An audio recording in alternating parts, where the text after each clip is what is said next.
E-pass அறிமுகத்தால் சுற்றுலா தொழில் பெரும் பாதிப்பு அடையும் எனவும், இதனால் பெரும்பாலான வர்த்தகம் மற்றும் சுற்றுலா தொழிலை நம்பி வாழ்வோர் பாதிப்படைவார்கள் என கூறி வியாபாரிகள் சங்கம் இ-பாஸ் செயல்பாட்டை திரும்ப பெற வேண்டும் என கூறி இன்று நீலகிரி முழுவதும் வணிக நிறுவனங்கள், சிறு வியாபாரிகள் கடையடைப்பு செய்தனர். ஆட்டோக்கள் ஓடவில்லை. இதனால் பொதுமக்களும் சுற்றுலா பயணிகளும் பெரும் பாதிப்பிற்குள்ளானார்கள்.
மாவட்ட நிர்வாகத்தின் 12 அம்ச கோரிக்கைகளும் தெளிவாக கேட்டு புரிந்து ஒரு 10 நாட்களுக்குள்ள எங்களுக்கு இதற்கான ஒரு தீர்வு சொல்றேன்னு மாவட்ட நிர்வாகம் சொல்லியிருக்காங்க.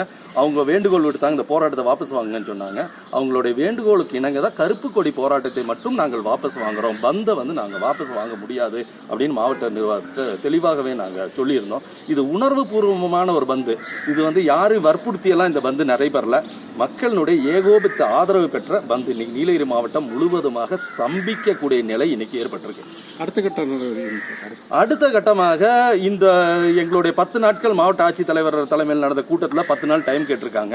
அவங்களுக்கு தீர்வுகளை காண்பதாக சொல்லியிருக்காங்க. தீர்வு காணாத பட்சத்தில் அடுத்தடுத்த கட்ட போராட்டங்கள் நம்ம சங்க நிர்வாகிகள் மற்றும் அனைத்து சங்கங்களின் கூட்டமைப்பு தலைவர்களுடன் ஆலோசித்து அடுத்த கட்ட போராட்டங்கள் நிச்சயமாக அறிவிப்போம்.